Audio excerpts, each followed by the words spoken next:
All right, time we go. Are we live? I think we are. Hello all and welcome back to Women's Football Chat. We are 10 match weeks into the WSL season and we're back with our weekend roundup. Slightly different show this week, so if you're watching this after the fact, this will now be live at 5 o'clock every Monday, so look out for the show then, but obviously you can watch it on catch up as well. But if you join us in the live stream, you'll be able to contribute during the show so you can get your comments in while we're recording it.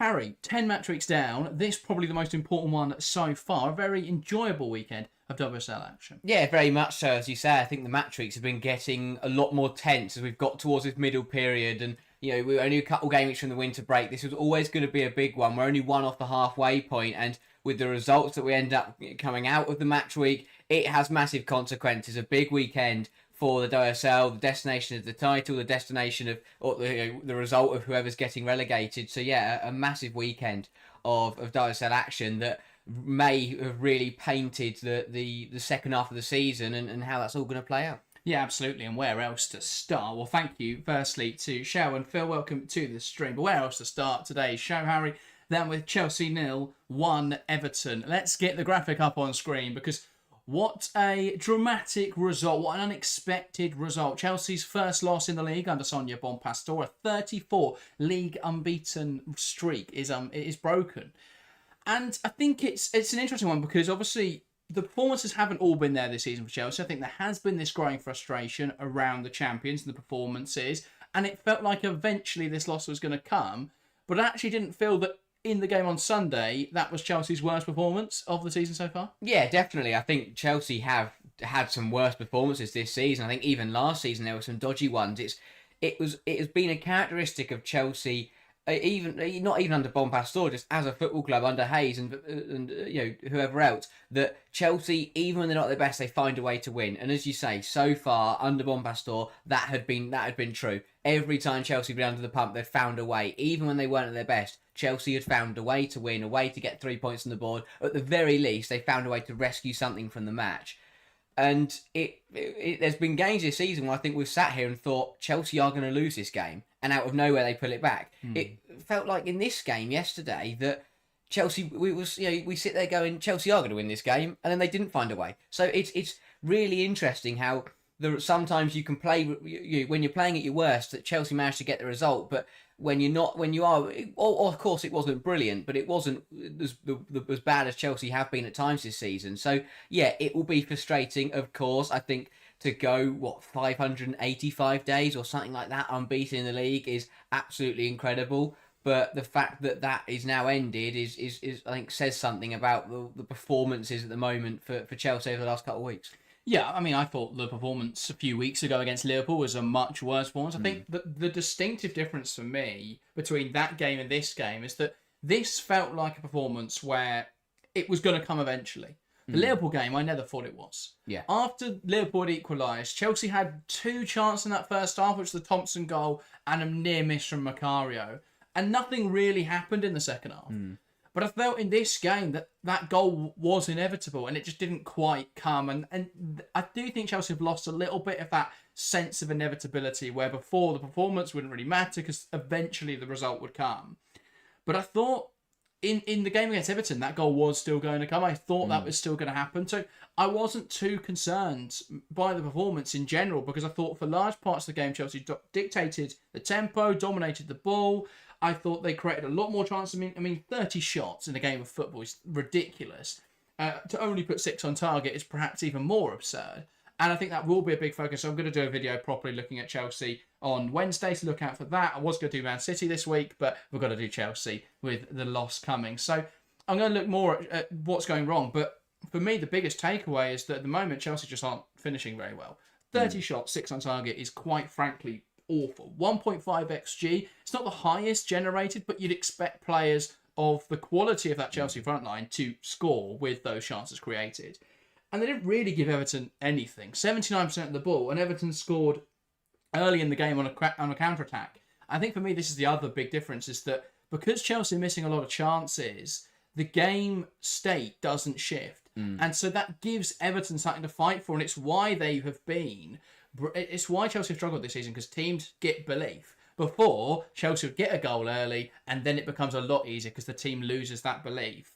But in this one, and recently throughout this season, Chelsea were missing loads of chances, and what we saw was Everton be able to find that early goal, and then they had something to defend. And this has been a key issue, I think, for Arsenal as well this season, is that they give up goals too easily, they don't score their chances, and it gives the opposition belief. Yeah, I think in this game as well, it was a double blow for Chelsea, because not only were Chelsea weren't finding the back of the net, so that they weren't getting that boost. We weren't getting that we weren't seeing that game state change for either side.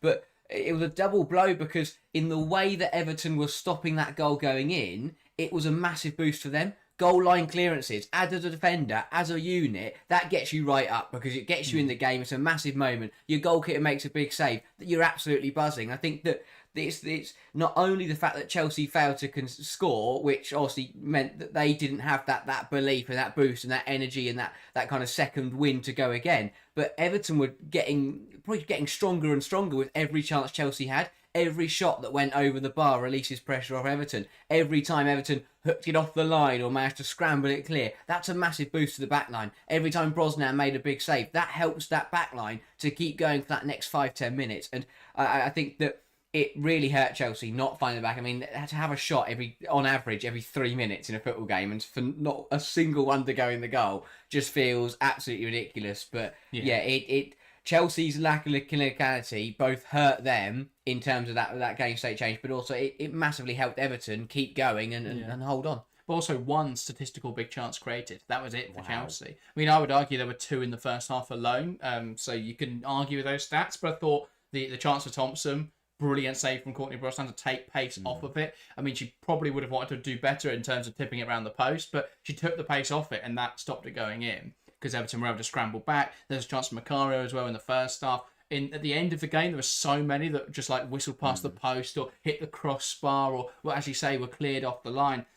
To talk about Everton, though, phenomenal defensively in this game. Brilliant in transition to get that goal. Good finish from Hanoko Hayashi. But the sort of main thing for Everton in this game was their defensive acumen. I thought that Ruby Mace was phenomenal. And I had a little bit of a conversation on the video on Friday. I spoke about underrated players. Someone in the comment section suggested Ruby Mace. I said what I thought was quite fair at the time, that Mace hasn't had a brilliant start to life for Everton, but I thought playing a role that isn't her natural position, she did a job.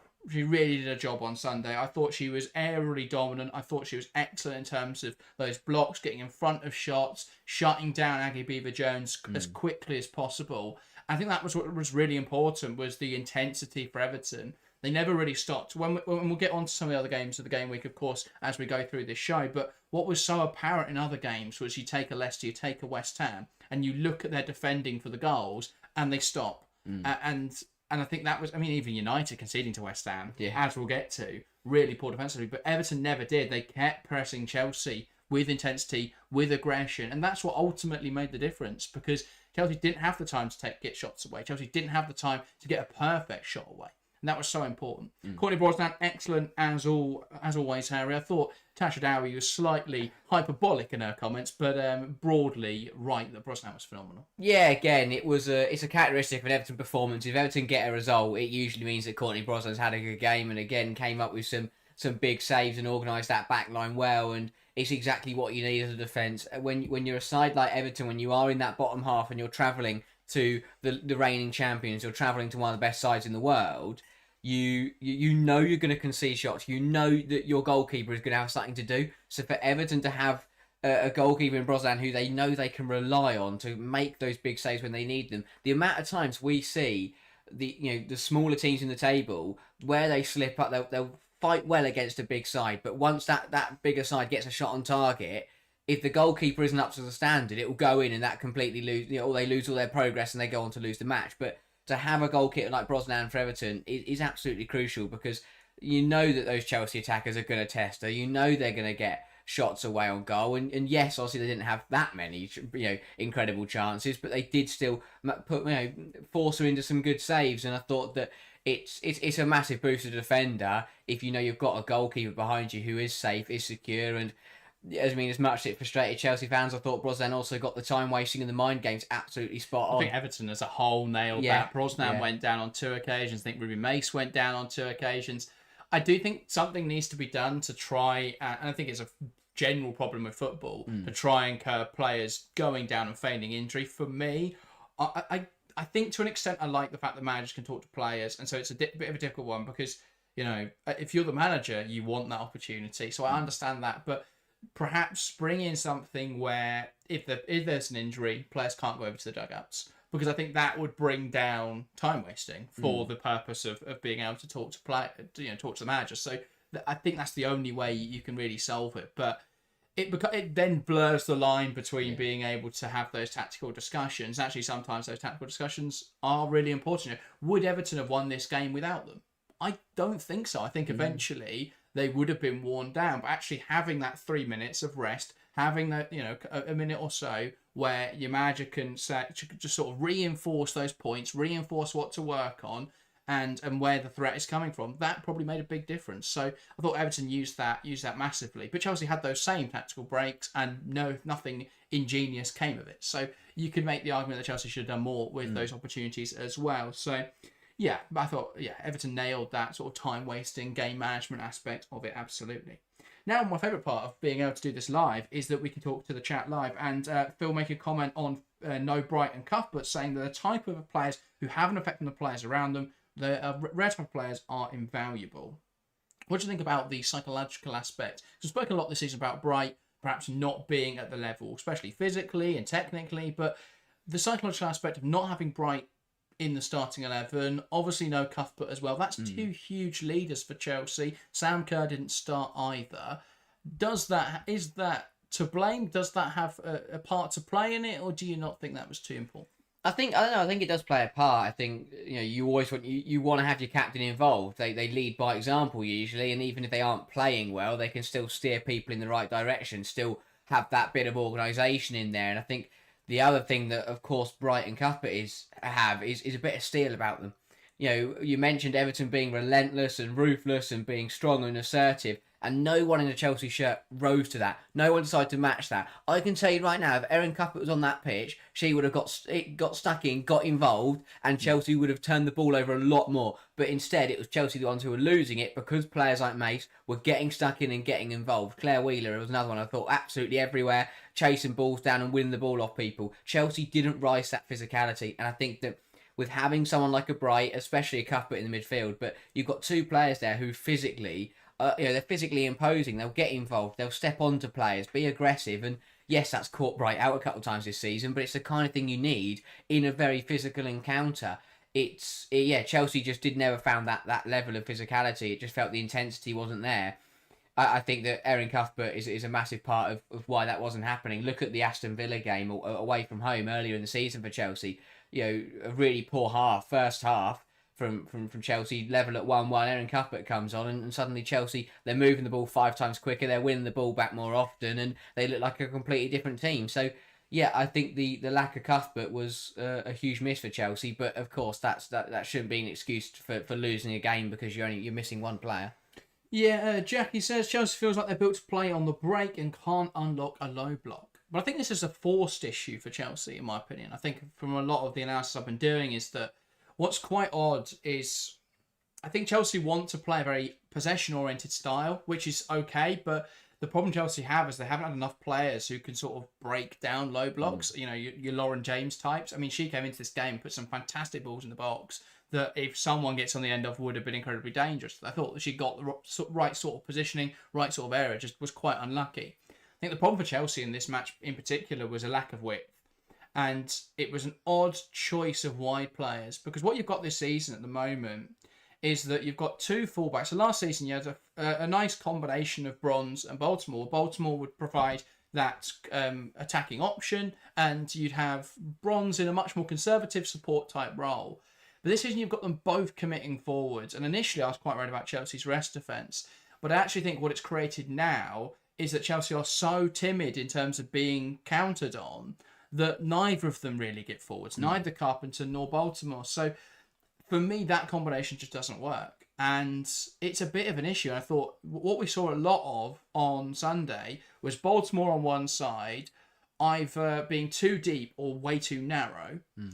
And what we saw on the other side was Alyssa Thompson, who's not really an out-and-out right winger. She's a left-sided player who likes to cut in onto her right foot. And I mean, I think she did really well with the one chance she got, considering that's not really her favoured side. But she's not going to hold the width. And so Chelsea really lacked width. And it's hard to pull apart a low block without width. You need players who are going to sort of hold the width to drag out the fullbacks and create space then in the pockets for players like your Micah Hermanos and your Lauren Jameses to do their job. But I just thought Chelsea were overcrowded in attacking areas because what you usually get even still is a double pivot. But they didn't really have that because it was just Kira Walsh. Now we saw Hermano drop deep and we saw Macario drop deep. Don't think that's the best use of either of those players, but we saw them drop deep to offer that sort of support. But I don't think Chelsea really got the shape right at all on Sunday. I thought that it lacked width, it lacked penetration. I think that's been a problem for Chelsea throughout this season. And to be fair, I think the comment about Chelsea being a side set up to play transitional football is true, but that's not what is desired by Sonia Bonpastor, but that makes it really weird then when you look at the recruitment, because I'd consider Ellie Carpenter to be fantastic to play transitional football and not great at playing possession-based football. I consider Alyssa Thompson in the exact same bracket, brilliant for transitions. And I think there's this weird stigma around transitional football that you can be very defensively weak. But I don't mind giving up a goal, and Emma Hayes never minded giving up a goal, and Andre Jeglerts right now doesn't mind giving up a goal if his team are going to score two. And I think Chelsea are just so afraid, and people at the start of the season call Chelsea too defensive. And I actually thought that at the start of the season, when Chelsea played in the three-back, it was way too aggressive. And now we've gone the other way, and people, at the start of the season said we're too defensive. And I think, we gave up a lot of chances, so I'm not sure where that notion came from. It was just because we played a three-back. And now, at this moment in the season, I think we're too defensive, whereas people are sort of attaching it as being too aggressive. I think at the moment we're caught in a weird mix where Bonpastor isn't sure about how much to commit forwards, how much to sit deep, and it's a little bit of a loss in translation at the moment where Chelsea just look at a halfway house. They're not committing players forward, and when they do commit players forward, it feels like they're committing too many forward, and it's overcrowding, and then it leaves them open. So, yeah, that was what I thought was the problem really on Sunday was, you look at those sort of attacking combinations, and it felt, Dowie made a comment on the commentary saying that it felt like they weren't used to playing with each other. I thought what it more was that there were too many players in the same positions. Players just seem to run into each other's path, and I think that's been such a problem this season. And it makes sense because you've got two wing-backs pushing forward, you've got two wingers coming inside, you've got two attacking midfielders really pushing forwards, and you've got a striker. That's way too many players trying to do the same job, trying to get in the same positions. And so you really get overcrowding in those attacking areas. In terms of the impact on the title race then, Chelsea now 6 points off Man City. That really is a massive margin to make up. And as I'll discuss in more detail on the Wednesday video, Chelsea at this stage last season had 28 points and a goal difference of 25. This season, just 21 points, 7 points lower, and a goal difference of just plus 10. That is a big difference. Chelsea have found scoring goals in particular really difficult this season. Is the title race done? Can Chelsea catch up? United and Arsenal now lurking behind Chelsea as well. United only a point behind. Arsenal only 2 points behind. When we talk about Arsenal this season, it's all been how negative and how poor they've been. They're now only 2 points behind Chelsea. So Are Chelsea out of it, and can you see them catching Man City? Chelsea are never out of it, of course. I think, they've won it so many times. But, they can do it. Of course, they've never been in this situation before, but champions find a way, and we could be sat here in 12 match weeks' time, and Chelsea could be champions once again. I think that there is a big difference between being 3 points and being 6 points off. If you're within three and Chelsea still have to play Man City, that's absolutely fine, because that is purely in Chelsea's hands. Chelsea knew at that point, if they won every game and they beat Man City, they would be champions. Being 6 points off now is relying on Man City slipping up, and that is never a position you ever want to be when you're chasing. When you can chase, like Chelsea were for the last couple of game weeks, if you can chase but it's still in your control, then that's a good place to be. It's exactly where Chelsea were 2 years ago when they fought Man City for the title. They were chasing, but they still were within touching distance. So it was still in Chelsea's control. It was still in Chelsea's hands. But now, Chelsea are relying on City slipping up, and that is a big if at the moment, because we know how good they're playing. Of course it is possible, but Chelsea have now got to go to Man City, beat them, and then hope City lose to another side. And of course that's possible. City have still got to play Arsenal and United. City have still got to play everyone in the league. They could lose to any side, as the football is unpredictable at times, but it's something you want to rely on. You don't want to be sat there in second going, well, we can win the league, but we can only win the league if the other team slip up, because that is it's out of your hands. And to be try and win the title, but your own destiny, you can't control your own destiny, is a really difficult place to be. Yeah, I think it's one of those where I think if it was Arsenal United, I would have a little more faith. But I think City, they've been the bridesmaids so many times now. But I think looking at their squad, they're ready to compete. The fact they don't have Champions League football this season, I think the way that Jegler has set them up has been excellent.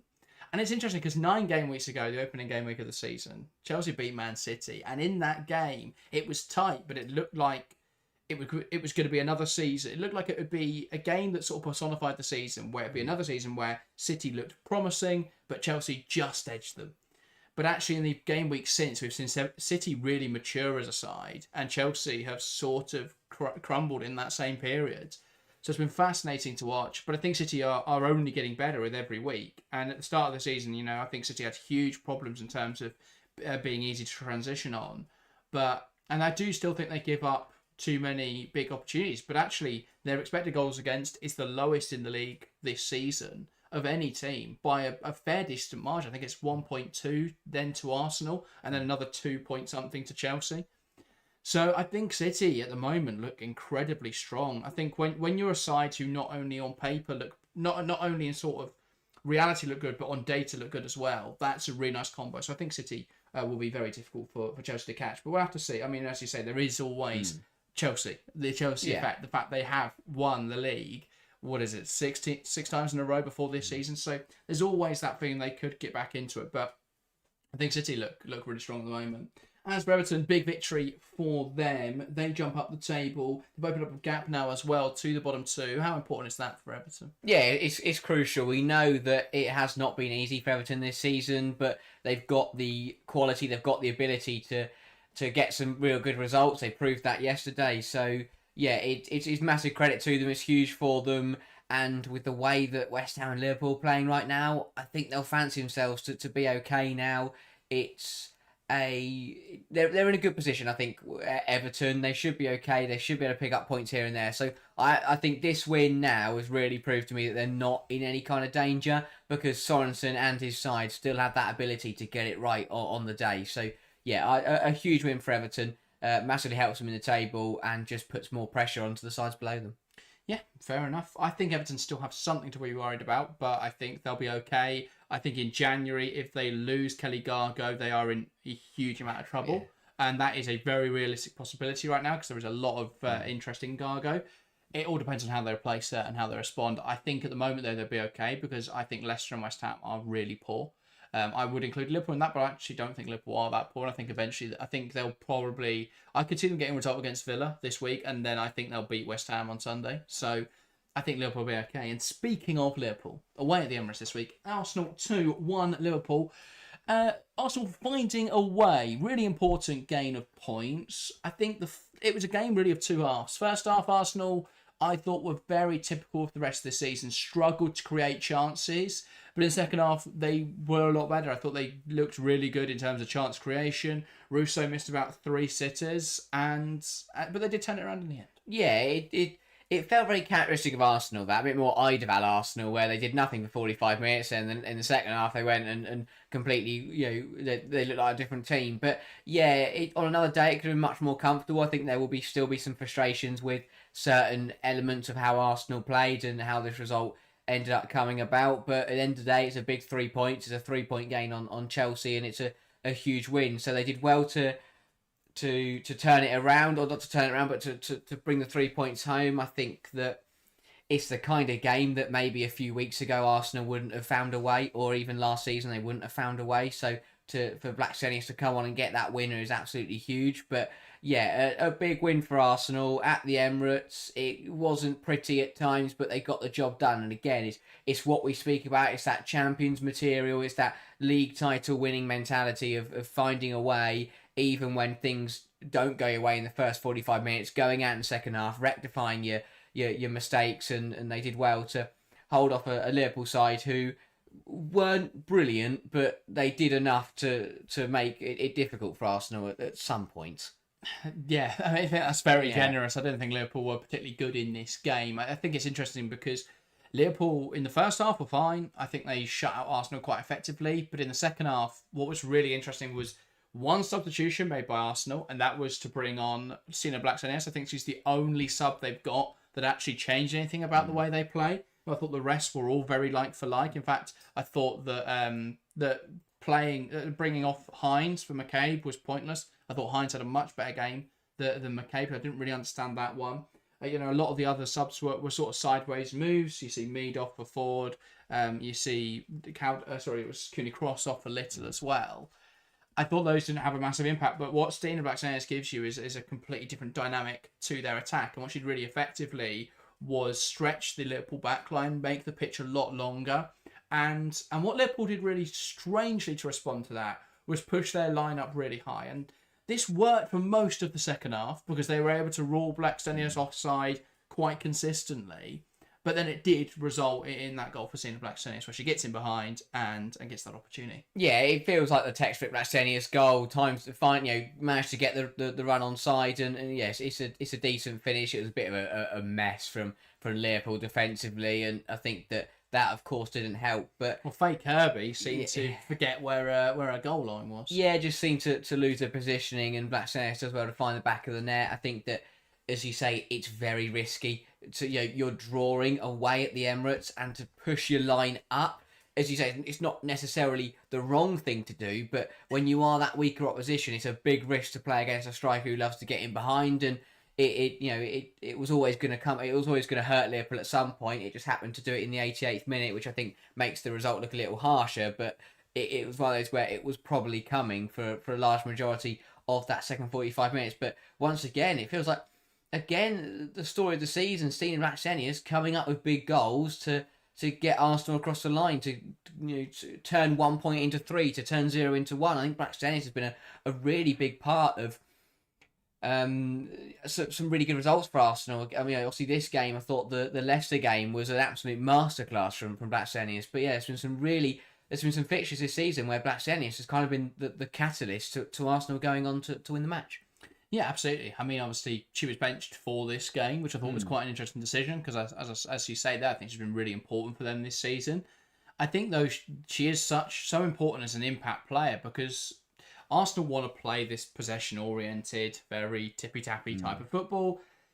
I don't know if they've necessarily got the players to do it. I think when you look at their players, they don't really have those options to play that way. I actually think they'd be much more suited to playing transitional football. And what we see when Blackstenius comes on the pitch is that she's looking to get those runs in behind. And teams respond in very weird ways. I think the way to stop Stina Blackstenius is to drop deep because then you don't really give Blackstenius anything to do. And so I found it very weird how Liverpool responded to that. I mean, I understand to an extent, play that high line, catch her offside. And I think it was very tight with the goal even, but then there was one later on where she was in her own half and she possibly could have scored from that one. So I think they cancel each other out really, but I think it's a very weird way to respond to seeing the Blackstenius coming onto the pitch, is to push your line higher, not lower. I thought that was very odd on the part of Gareth Taylor, but overall, I wasn't too worried about Arsenal. I thought they did quite well, but I think Liverpool were particularly bad in this game. Rode their luck at times, decent defensively at others.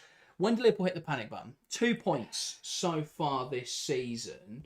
When do they panic? 2 points off West Ham, 4 points off Leicester. It's a really difficult one because, as you say, the results and the table is the biggest factor, really, in terms of manager losing their job. And it is starting to shape up to be very difficult. We are getting towards that halfway point in the season, and to be sat rock bottom of the league is not a position you want to be in, still yet to win a game. However, I think we knew that they had to be patient with Gareth Taylor. We knew they had to give him time, and they've done well. So they hasn't started very well, and this game wasn't brilliant, but it's now a run of 3 where they managed to get a draw. They drew to Brighton and were so unlucky not to win that game. Another really good point at home to Chelsea, and to be 2 minutes away from taking a point away at the Emirates. Yes, it wasn't pretty, but it was still very nearly a point. So yes, they haven't won yet, but it was two draws against a side that at the time were invincible and a really good Brighton side. To only lose 2-1 at the Emirates isn't a terrible result. It has been getting better, and I think that they've got to stick with it. They've still got 12 games. 12 games is a lot of time, and as you say, it is only 2 points. So yes, they haven't won a match so far, but they're one win and they're a point clear of West Ham. Well, I think this is the really interesting thing for me, because there's one game which completely changed how we viewed this season, and that was Leicester versus Liverpool. I think if Liverpool had won that game, they created more chances, they had more opportunities, and they should never have lost that game in a million years, and they did. That is how probability works. Eventually, something happens that perhaps shouldn't. But I think that Liverpool were much better side in that game. If they'd won that match and Leicester had lost, not only would Liverpool have built more confidence, but they'd also be on 5 points now. Leicester would be on 3, and you'd view this season completely differently, where Leicester would be in the wrong for bringing in Rick Passmore on a permanent deal, and Liverpool were, well, I thought Liverpool are a much better side than the table says, and I think that Gareth Taylor is doing an okay job, and I think at the moment, given the players they've got at his disposal, I think he's done remarkably well. So I think they'll be fine, Liverpool. I don't think they are a bad side at all. I think they're a much better footballing team than West Ham. I think they're a much better side than Leicester. I think for me it's negligible between them and Everton, but Everton's performances so far this season haven't really been there. But they've picked up results, and that's really important. So I think they'll be okay, Liverpool, but it depends if they can start getting the results. 2 big games coming up this week. If I could see them taking 6 points, suddenly then we talk about them very differently, because they'd be on 8 points and they'd sit, well, mid-table somewhere. So I wouldn't, they'd jump ahead of West Ham, Leicester, and they'd probably jump ahead of Everton if they brought up the goal difference. So I think again it changed so quickly. I think that they should be beating West Ham next weekend. Aston Villa as well is a winnable game, albeit a difficult game. But yeah, I think that they've got to start to believe. As for Arsenal, moving up the table, then they are 4th now in the division, or I think staying the same to be fair. But important that they are keeping track now with the top few. They've gained on Chelsea, of course.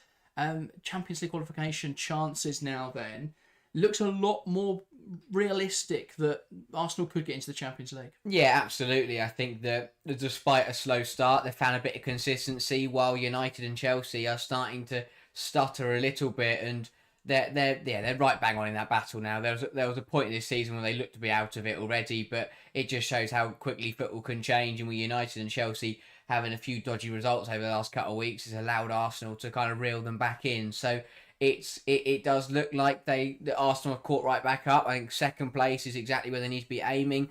Have they got enough to go to push on to City? I think that will be a step too far once again. I think City would have to drop too much at this stage now, and Arsenal gain too much. Yeah, it's one of those where I think 2nd place is 100% on the cards for Arsenal if they can keep this consistency up, getting a few more results across the line, maybe be a bit more convincing as well. Of course, they've still got room to grow. There's still things Arsenal can do better, but the difference is right now is they're the team in the last few games that are getting the results, while the other sides around them have dropped quite a few points. Yeah, absolutely. Well, let's get on then to our next game. Tottenham 2-1 Aston Villa. Dramatic game for both sides involved. Two sides who you would say were quite evenly matched coming in to this game in the table, albeit Tottenham slightly higher in the league, but with only 6 points between them. That could have swung very differently. Now 9 points between them. Tottenham were dominant, I thought, in a lot of this game, but struggled to find those early goals with a quick fire double at the end. After Aston Villa's goal did get them there. They did have a lot of other big chances as well. Naz missed one in the first half. I couldn't believe she didn't score that chance. Yeah. England had one in the second half as well, though, of course, Beth England would go on to score. Lionesses' red card, let's start there, because probably could have been a straight red, even if she wasn't already on a yellow. It's an incredibly stupid tackle to make, even more stupid when you're on a yellow card. Yeah, I really can't understand what she was thinking. The Holt had already played the ball had gone, it was very, very late, and you know when you catch a player who is jumping, you know you're probably in the wrong. So yeah, it wasn't a very good tackle. As you say, if Holt hadn't jumped, then it would have been a straight red anyway, and probably a very serious injury for Holt. So luckily, Olivia Holt did manage to jump out of the way, and she only got caught on the ankle. But yeah, it wasn't a great tackle at all. It's such a daft thing to do. You're right in front of the fourth official as well, so you've got great eyes on it, and yeah, a really silly yellow to pick up. The first yellow as well was cut and dry. It was the one Tottenham were breaking away, and she just pulled the Tottenham player down onto the floor. That was an easy yellow. So two very simple, certain yellow cards. It was always going to be a second yellow and a red card. Really clumsy thing to do in a tight game where your side were already up against it. You feel, as you say, Villa were probably struggling a little bit as Tottenham were in the upper hand, but that red card really did not help the villains at all.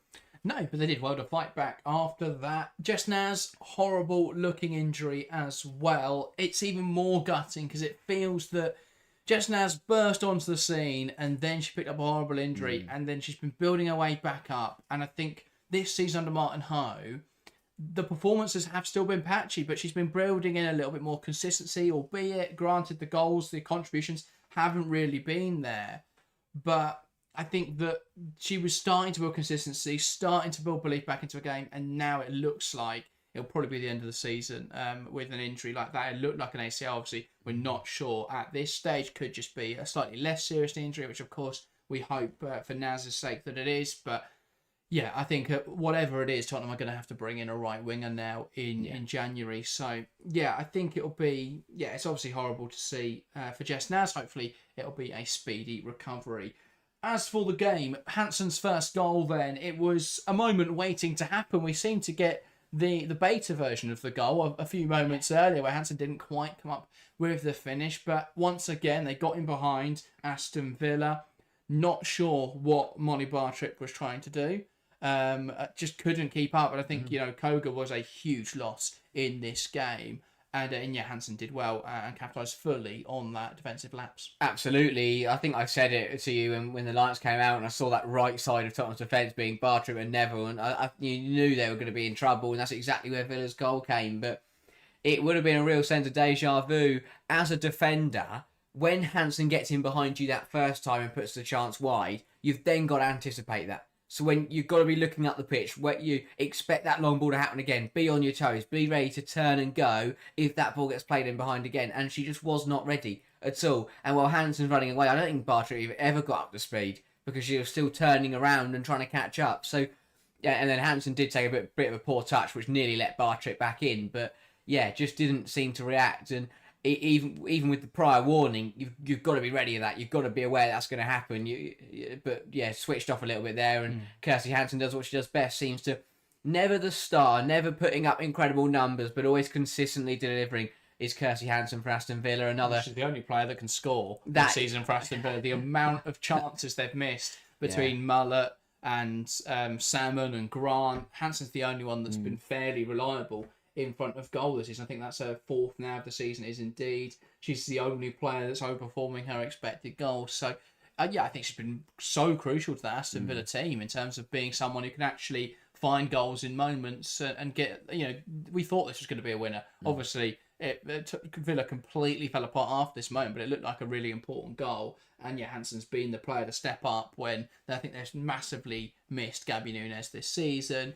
And they've, never really replaced Rachel Daly from a few years ago. I know she's still at the team, but it's not really the same Rachel Daly. And now she's playing a much deeper role in the side. So, yeah, Tottenham, though, find that turnaround. And while Villa's experienced striker hasn't found many goals this season, Tottenham's is still absolutely pivotal. Beth England proved it with this goal. It was so quick after the Hansen goal. I thought my foot mob was having a problem on Sunday, and it was a glitch. But it was so quick in terms of how they were able to shift the ball out to the left-hand side, get it into the box. It comes from Beth England dropping in and then playing the pass. And if you watch her, that's what you should do when you watch Tottenham. But no, they have got some fantastic players to watch at the moment, to be fair, so we'll get to. But Beth England just makes that run into the penalty area, absolutely times to perfection. She just never really seems to break a sweat. She just glides into the penalty area, is in the perfect position to meet it, and heads home brilliantly. It was a fantastic goal, created and finished by Beth England. Yeah, again, brilliant from Beth England, doing what she does best, which is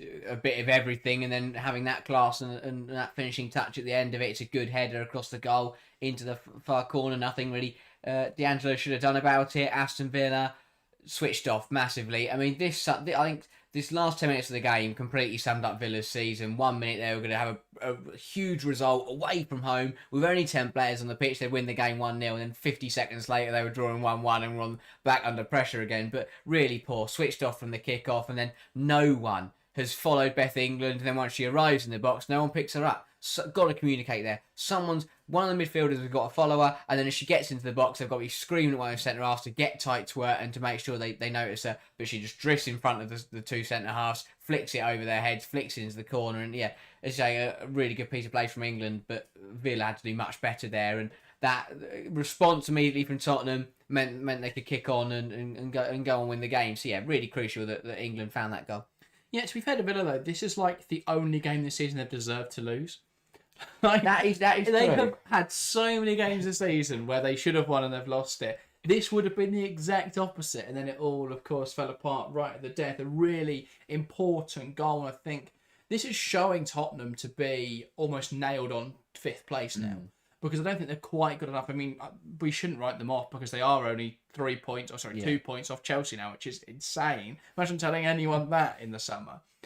So we shouldn't write them off, but I don't think they'll catch the top 4. I don't think they are strong enough just yet, but they seem way more consistent than anyone else in the mid-pack. I mean, London City losing to Brighton shows that I think those two sides, seem to trade results every week, and I think Aston Villa could jump them, and I think those three will be very close, but I think Tottenham have created that gap, and this result, Olivia Holt, a player who can come up at the moment, you were raving about that Drew Spence pass earlier, so I'll let you talk about that, but the movement from Holt to drift in behind, meet the pass and finish it off was fantastic. But what about that ball from Drew Spence? Oh, it was absolutely phenomenal. I think that it's ridiculous because when you watch the game, when you watch the goal, you have no idea. You cannot, there's no way any defender or anyone else apart from Drew Spence and Olivia Holt knew that was going to happen. And that just sums up where they are and how important game intelligence is, because Spence just threaded that ball through 3 Aston Villa players, and Holt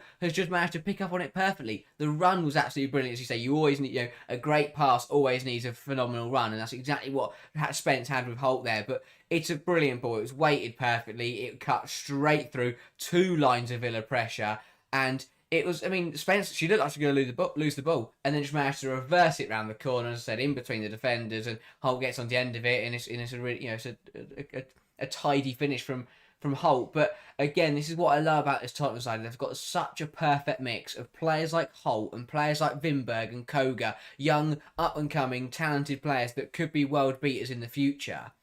Koga's already. Maybe so. Olivia Holt to be fair. But they're in a brilliant mix with players like Beth England and Drew Spence, the experienced players who have won titles, who have played everywhere, have done it all, and they're still shining as well as part of this team. It's a brilliant balance that Tottenham have got, and it showed. England with the experience for the first one, Holt with the bit of magic for the second, and all set up by Drew Spence, who again shows her class and how important that intelligence is. But overall, a brilliant 10 minutes from Tottenham to react, and to always get a last minute winner is good. You're always going to enjoy one of those. I think as well that the biggest thing for Tottenham is the technical floor of that side is so high now. I think when you look at those attacking players, as you say, the reason they're able to pull teams apart is because they're all very intelligent players, but also very technically gifted players. You see that ball slid through and it's not overhit. It's the perfect way to pass. It's the movement from Holt. It's the finish as well to blast at the front post. It's the right decision. But it all comes because they've got that high technical floor. And I think now the big thing for Tottenham is in January, are they going to kick on? I mean, Signe Gaupset is a phenomenal signing already, I have to say. I think already you're signing there a player who I think all of the top four in the WSL will be jealous of. And if they can continue making signings like that, and they can phase players like Neville and Barship, who've been phenomenal servants for the club, but I think if they can phase them out now for the new age, they'll stand themselves in a really good stead going forward. So, yeah, I think Tottenham are in a really strong position right now in terms of squad building. I think they've got a manager who, if they can hold on to Martin Ho, is going to be one of the top coaches in the game. And I think they're recruiting players, as shown by the fact that Signe Gaupset's come in, as shown by the fact they've already signed Toko Koga and Katinka Tamberg last summer. They've got a recruitment set up now to bring in players who, will be top WSL players. So, yeah, I think Tottenham are in a really strong position. So I think they'll get fifth this season, and they'll be hoping they can kick on in years to come. I mean, obviously, Villa Harm got them to sixth a couple of seasons ago, and then last season was an absolute disaster. So let's not talk too quickly with Tottenham. It can always turn around very quickly, but I think they're in a really strong position. And let's get on then to our next game. Leicester City 0-3 Manchester City, and from a game that was remarkably competitive to one that lacked any notion of competition. Man City dominant in this game. It could have been about 10-0 with the chances that they created. Was only the 3, but 9 big chances created, Harry. Have you ever seen that at a professional level before? City were brilliant. Yeah, it's absolutely absurd. It was probably City's best performance of the season mixed with Leicester's worst, and it just came together to be a very, very good afternoon for Manchester City. I think that Jeglert's reaction I absolutely love, because his side, obviously they dominated the game, won 3-0, but he's still frustrated about the lack of clinicality. He knows they could have scored more. They know it could have been more convincing, and it's fair enough to him. I like that he's got that balance of appreciating the result, but also understanding there were still things that weren't perfect. But yeah, ruthless from Man City. From 0 to 90, Leicester. I don't think it was ruthless, to be fair. I think that's the only thing it isn't from Man City. If it was ruthless, Leicester would be counting in double digits. No, but I think in the manner they went about the game, Leicester didn't get a sniff. They had absolutely nothing to work with in this game. Have a shot on target. That is which rubbish. Only Tottenham can win games. Exactly. Without having a shot on target. I know it's Man City, but you're at home. You've got to put up a better fight than that. We've seen Leicester go to Kings Meadow and very nearly get a result. We've seen Leicester, even against Arsenal, push them all the way. I thought they played better in the 4-1 loss to Man United on the opening day than they did when they lost 3-0 to City here. I thought really poor from Leicester to start with, but of course City take full advantage of that, and it was another performance where they're just starting to get that title-winning feeling about them. You watch them play football and you think, this is a football team that are starting to get it right. A clean sheet, that's something as well. It's another positive step and for Man City. Of course, it was against the Leicester side who showed absolutely nothing, but still, it's really good. I think it's even more important because if Leicester had chances in this game and they just hadn't taken them, that's another matter. Because then we're talking about City and we're saying the same tactical issues are arising, but Leicester just weren't good enough to capitalise on it. But that wasn't the case here. Leicester couldn't get a sniff. City was set up so well. I think the way they've been able to respond to having no Alex Greenwood in this side has been utterly phenomenal. The way they've transitioned into a team, I actually think they look better without Greenwood in the back line, because what they end up with is Neck as that sort of centrepiece of the defence, and she is aerially dominant, and she can pass out from those sort of areas, and she's phenomenal as sort of the centre of back three. Flanked either side by Uwahabi and Rose, and in those positions, they are both incredibly quick players, and so defending those wide areas is much more secure than if you've got someone like Greenwood in those positions. So I think that, they've been brilliant so far this season, Man City. I think in this game, it was utterly dominant from start to finish. Leicester, as you say, never really got a sniff. Possession stats in this game, 24% to 76% possession, 2 shots to 30. And, I mean, we spoke earlier about Chelsea's statistic, 30 shots, 6 on target. City, their shots 9 on target, but the key difference was 9 big chances created and 3.43 expected goals generated. That is night and day difference to sort of finishing that Chelsea were having. And actually, I thought City had the same problem as Chelsea this week. In that, I mean, Khadija Shaw spent the first half seeing how many chances she could miss because what a clinical player Shaw normally is. But couldn't hit a barn door with a banjo or vice versa in the first half. But second half, I thought she did really well to capitalise on Leicester mistakes. I thought Leicester... I remember hearing a comment. I can't remember whether it was on the commentary or someone's talking about it since, but someone said Leicester had really good box defending, and I thought there were elements of that, but a lot of the time it was just that Shaw was missing chances and Leicester were making a lot of mistakes. And then we see obviously that first goal for Khadija Shaw, big mistake from Burrell.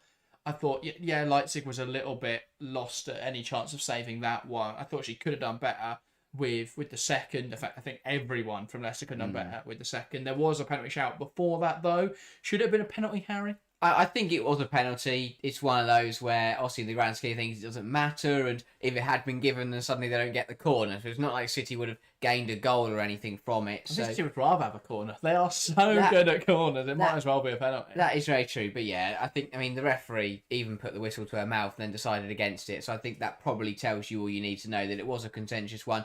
Yeah, it was a bit too forceful from McLaughlin, and Carolyn probably should have deserved the penalty from that, who was absolutely brilliant in this game, Carolyn. But yeah, again, Shaw in the air. They're so good from corners, man. See, it's such a weapon because even if they are struggling, just put the ball in, and Khadija Shaw stood there or Rebecca Knack stood there and they'll find the back of the net. But yeah, again, two well taken goals from Shaw, who, to be honest, Khadija Shaw on her day, the Khadija Shaw we've seen over the last couple of years probably would have 4 or 5 today in this game. So yeah, I thought that her to get 2 should be disappointed, but another two well taken goals. Yeah, 4 big chances missed. Wow, you don't get that much with Khadija Shaw, do you?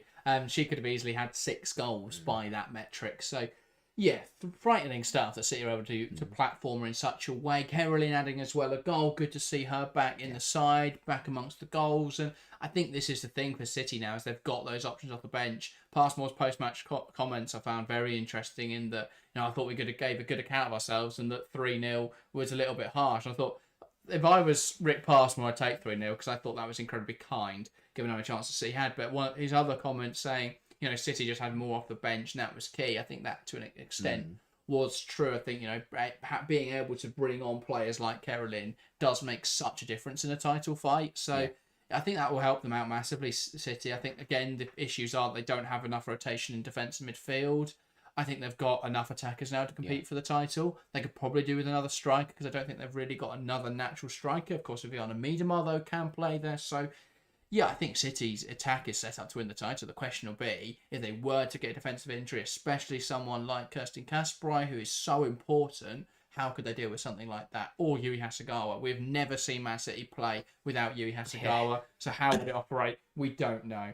So yeah, that would be a big loss. But yeah, City are strong, top of the table. We've already spoken a fair bit about them, though. Leicester, for me, are in serious trouble. I think, looking back, the decision to sign Rick Passmore to a permanent contract feels a very bizarre one now. Yeah, I didn't understand it at the time. I thought that he did a good job, but he was an interim at the end of the day. And it wasn't an interim in terms of someone like a Slagers or an Amber Whiteley who came in and tried to be positive. I don't think he's going to win the Champions League. No, and I don't. Well, never say never. Rick Passmore might find a way, but at the moment, it's really poor from Leicester. I think that they are probably currently, for me, on form and just performance-wise, probably the worst side in the league at the moment, with the way Liverpool are turning around. Yeah. West Ham are still there. Do not get me wrong. The difference for me is that West Ham's front three is like one of the best in the league. Yeah, but they've only woken up. That is true. Don't get me wrong. West Ham are really poor, but but their front three is just good enough that they'll be okay. Whereas for Leicester, I don't know where that moment comes from, where a player comes from to drag them from the depths. It used to be Jutta Rantala. I just don't know if she's got enough around her to work with. Whereas I think if you give chances to Martinez, she scores them. If you give chances to Ueki, I mean, to be fair, she didn't, but she can sometimes score them. But Yeah, for me, I do agree. I think Leicester are probably the weakest side right now, and I wouldn't be surprised if Liverpool beat West Ham, and then suddenly Leicester are very much drawn into that relegation battle. So, yeah, I think they've got to have an eye over their shoulder. The problem is as well, sacking Parsons was practically impossible because he's got a contract through till 2028, I believe, or at least 2027. It's something stupidly Who long. decided that? I don't know. I don't know. I've got so many questions. Leicester decision making at boardroom level is utterly bizarre Yeah. across all of their teams. So. True that. Yeah. Let's move on then to our next game, which is London City Lionesses 0-1 Brighton. I think coming into this game, I thought London City would win simply because you've got London City, who I think have overperformed in every game they've played, really, against Brighton, who seem to have underperformed in every game they've played. But I thought in this game, justice finally rang true. Yeah, You need, by the way, sorry, yes, it's a very change good the thing point. on the screen before we start talking about them. But justice rang true, Harry. Yeah, I think it's one of those where I think that, as you say, we got the result we expected, which is something we haven't been able to say about either of these sides so far. I don't know. It's a hard one because I thought it was probably one of London City's better performances of the season, and it probably wasn't one of Brighton's best. I don't think Brighton have played better. In this I think that says more about Brighton this season than it does about London City, because London City didn't create anything in this game, really. I mean, they had a few chances from Brighton being a little bit poor out the back, but other than that, London City didn't really create a chance of their own, and I thought Brighton were decent coming forwards. Yeah, I think that the thing with London City is actually trying to play football, and I think I'll give Troy Scherr his flowers there, because I have complained to no end this campaign that they have just pumped the ball long, got away with it, and managed to smash the ball in the back of the net, scoring from corners, scoring own goals, getting the rub of the green. But in this game, they did try and play, and I have credit to Troy Scherr for that, because he's got the quality of manager he is and the quality of players he's got. That's what they should be doing. So they were trying to build up. Was it good enough? No, but they're getting there. I prefer that. I'd rather see them try and stand their ground as a top quality side than try and fruit their way to it. And I think maybe they're realising that. Then can you argue that now they're safe, they can now try and play football? Maybe because that's the plan. There's no chance they go down now, because they're already True. on 14 points, I believe. 15 points, sorry. There is no chance that all of Leicester, West Ham and Liverpool and Everton catch them. So you think they're safe now. So to an extent, is it that they just played scrappy, not very fun to watch football for the start of the season, got the results over the line, and now they'll start to play their stuff? Potentially so, and that'll be interesting to see, and I would like to see that, because this was probably the most enjoyable London City game for me to watch, because it was nice to see them play football. They didn't just get dominated for 75 minutes and then they scored a couple of corners and the defenders fell around them and Isabel Goodwin could just stick it in off from the goal line like they did against Aston Villa. But yeah, I think it's good to see them trying to be positive, trying to get the ball down and play football. And it's just a shame that they in this game they came up against a side in Brighton who are better at that. Especially they picked the worst game. Why would you pick the one game where you're playing the best pressers in the league to try and play build up football? I did find that funny. This is the one game where they probably should have been a bit more direct. So I feel really positive. I don't want to criticise it, because then I feel like I've criticised London City a lot this season. So I'm glad they're doing what I'm saying they should be doing. But this is probably the one game this year that I wouldn't have done it. I would have gone a bit more direct. But they're trying to be bold, and I have a lot of respect for that. As for Brighton, I think Dario Vidic is a coach who deserves his flowers massively. I think Brighton this season, without a real out-and-out striker, I think Keiko Seike, by the way, has been excellent in terms of how she's transformed her game. I think the way that she's stepped up as Brighton's provider, really, and goal scorer has been impressive. But yeah, I think overall Brighton were perfect in this game in terms of the way that they set up to be very transitional. They set up to be very solid without the ball and then looked to spring forwards. And I think they very effectively countered a few times in this game. It's what created the goal. It's what created the penalty, which I don't think there's any dispute of that being a penalty. Fantastic save from Elena Lette to deny Madison Haley from the spot. Again, that is a problem for Brighton, as they don't have Frank Kirby, who would have buried that with no problem. So yeah, Brighton have been unfortunate in that degree, but I think they've done really well to be in the position they are. I think the expected points table has them fifth, which I think would be a much fairer sort of that's where they should be in the table. Or at least sixth in the league. So I think they're getting there. I think they are a really decent side. I think they've got some good players, but just such a thin squad at Brighton, and there's no strikers in the squad in the team at all. So yeah, I think they've done well to get into the position they are in, and I think Verzic is excellent, and I don't think he gets enough plaudits for that. But yeah, they were very good in this game. Go on, Sweden saying Preußert bringing on Julio Roda on the right wing when chasing the game was mad. Yeah, I think a lot of Preußert's decisions are a little bit interesting. Again, you say this isn't the game to play this brand of football, and that is a great point. This isn't the game to try and play out from the back. So it's interesting he's chosen this game, especially when I think they've got a nicer game. Yeah, they play Leicester next week.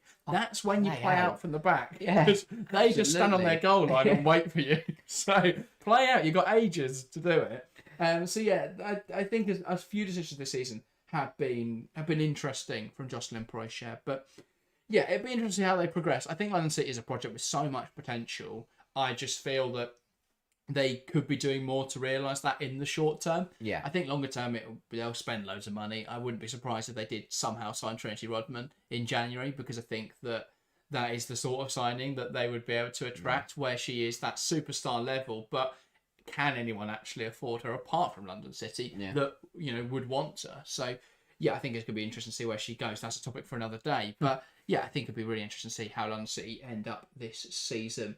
Shall we get to our final game then? Yeah. Because we do want to try and fit this in. We are now at the hour mark. We always aim for this show to be around an hour. It always tends to go over because the WSL is insane and we've always got loads to talk about. But let's get on to Manchester United 2-1 West Ham.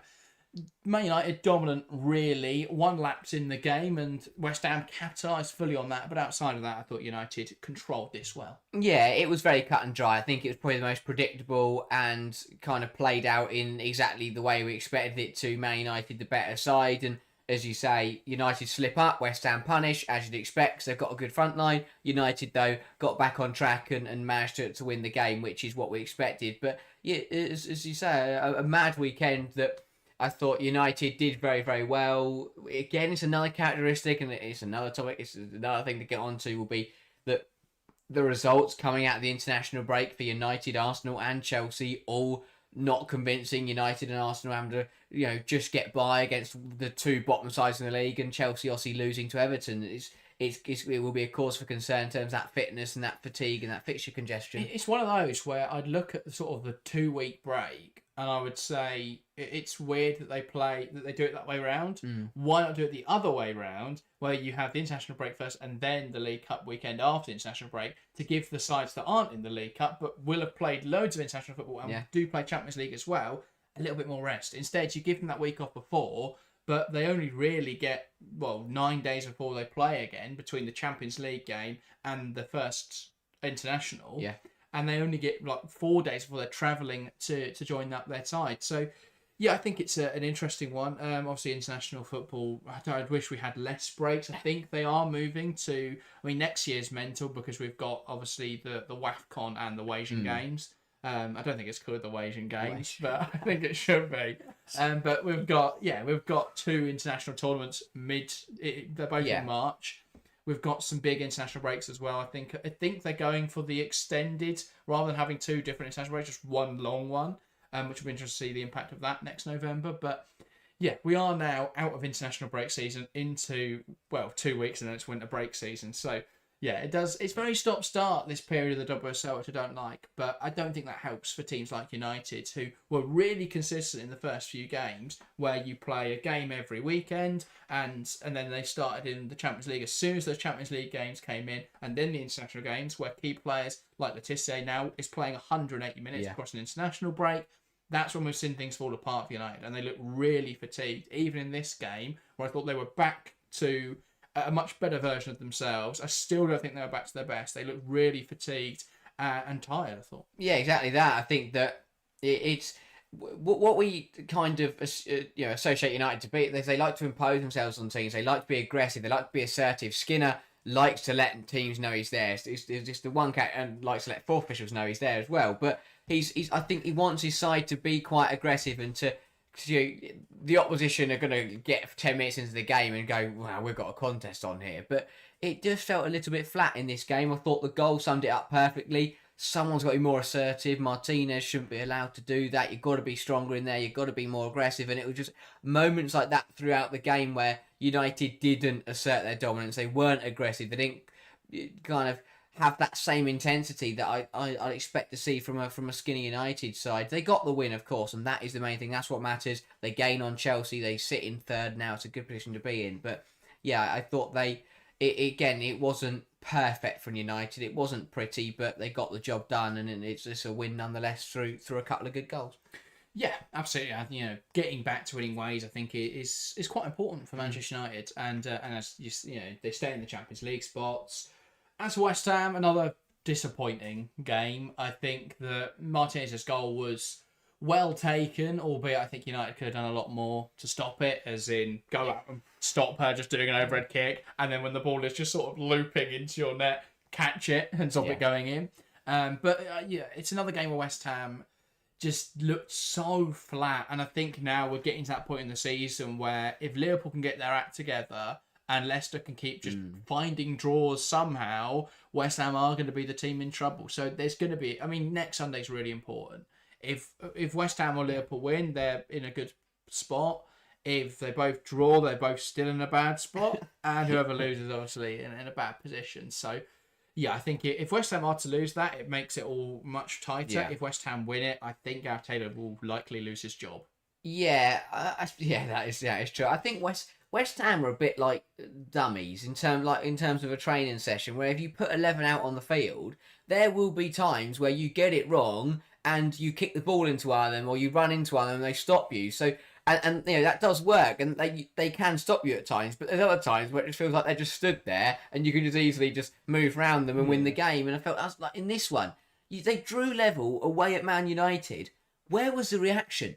As soon as you equalise there, step up a couple of yards, put United under, not saying run after them, but just make United feel under pressure. Instead, they sat around for a bit, really clumsy from Asai on the edge of their own area to come steaming back in to just take Zigiotti out, which has already played the pass. What a daft thing to do. It's a great free kick from Janssen. But yeah, I just thought the reaction from equalising at one of the best sides in the league, there was nothing there from West Ham.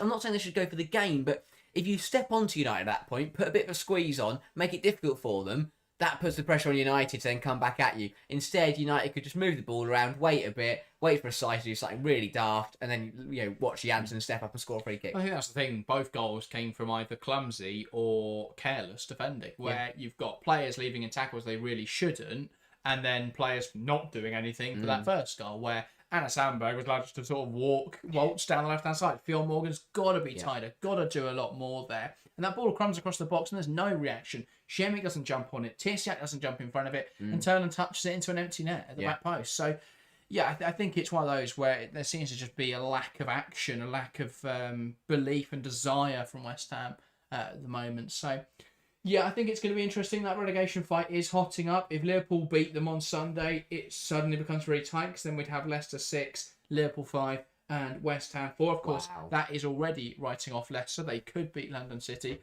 but with the form they're in at the moment, Leicester do look to be in a little bit of a tough spot. But that rounds up this game week. I don't think we've done our aerial fantasy things for the graphics on the live stream. No. So we won't be able to talk about that much this week. What I can tell you, what I did accidentally, I accidentally played my bench boost, which is not a smart way to play this game. Accidentally press things you don't intend to, because I accidentally used my bench boost and half my players didn't play. I had Cuthbert, Mullett, Vilms and Koga all not play. I brought in Jenna Clark this week. That wasn't because I thought that they were going to beat Arsenal, because I wanted her for next week when they've got a double up. And unfortunately, I had her in my team for this week, which isn't what I wanted. However, I did get lucky because Beta Olsen scored 9, which I wouldn't have got because I would never have started Beta Olsen against Arsenal. Albeit she got subbed in anyway, so my bench boost was for 2 points, which was my bench goalkeeper. So not really the bench boost I wanted to play, especially when I could have played it next week and had all of those options getting boosted into my team. So was quite disappointed with myself on that one. And it's just further disillusioned me with the game because I'm nowhere. I'm having a great time. Another big haul, 68 points for me. Got it spot on. Score me this week. I captain Khadija Shaw. Captain Khadija Shaw, 28. Kirsty Hansen 10. Oh, well, I did have Kirsty. Olivia Holt 8. Okay, yeah, fair enough. Yeah, why? Well, you need Olivia Holt. You've got to have Olivia. I've had Olivia Holt the whole season. Why have you got Vinberg and Kendall, who on the 73rd minute were both on 6 points because they're both visionary, and they both got clean sheets. And then by the end of the game, they both had 2 each. That's a shame. Which is remarkably disappointing. But I am 34th in the league now, though, so I'm on the climb. I'm coming for that top spot. I'm 199th. I'm That's about brilliant. to drop out of the That's top brilliant. 200. I didn't even know there were 200 people in our league. But Thank you, though. Thank you so, everyone. yeah, thanks everyone that has joined. That does round up today's show. I hope you have enjoyed. Thanks everyone that has watched through this live show. It's the first of hopefully many as we try it. You know, we're just trying something different. This is usually a video recording. We thought might as well go live for it. And yeah, we're obviously focusing our content to be a little bit more tightly edited, a little bit shorter. This is slightly longer, so I want to make it a live stream. Let us know what you think, what you Yeah, prefer. if If you you do enjoyed prefer the videos, be honest. Don't you? We won't bother going live. Yeah. But yeah, so we'll continue talking about what is best, and yeah, hopefully you've enjoyed this live stream. And if not, make sure to watch it again tomorrow because that will help us. That'll help us gauge it. Yeah. Horizon says, don't forget to leave a like on the video. Absolutely, if you have watched all the way through and haven't left a like yet, although to be fair, 25 likes with 37 watching currently, not a bad ratio, but if you haven't left a like yet, make sure to do so. And if this is the first time you've watched us, fair play, because you just watched us have a chat for an hour, but make sure to hit that subscribe button. We are live constantly, and for you regulars, we are live constantly throughout this week. Double up tomorrow of Champions League action, double up on Wednesday of Champions League action. We've got WSL on Thursday night as Aston Villa, take on Liverpool. Friday, nothing. We're going to night off. I know, gutting to hear. Though next Friday we do have a stream potentially. But this week, nothing on Friday. Saturday WSL, Sunday WSL, and back next Monday for this again. Wow. What a schedule. If you don't like and that... then Champions League next week as well. We're going to keep coming at you. Yeah, if you don't like watching us, bad news, because we are constantly live. We have got like 8 or 7 live streams in this 9-day period. So a lot of live streams. Hopefully you're enjoying the live content. And of course there'll be videos out over the next few days. I think on Wednesday it's going to be about Chelsea. In fact, I know it's going to be about Chelsea. I've got to record that tomorrow. And on Friday there'll be another video related to the WSL. So yeah, Phil says, this was good, gents. Just lost a bit of interaction after the Arsenal and Chelsea games. Thank you for the feedback. Phil will reflect on that. That, though, is everything. Thank you guys very much for watching, and we'll see you next time.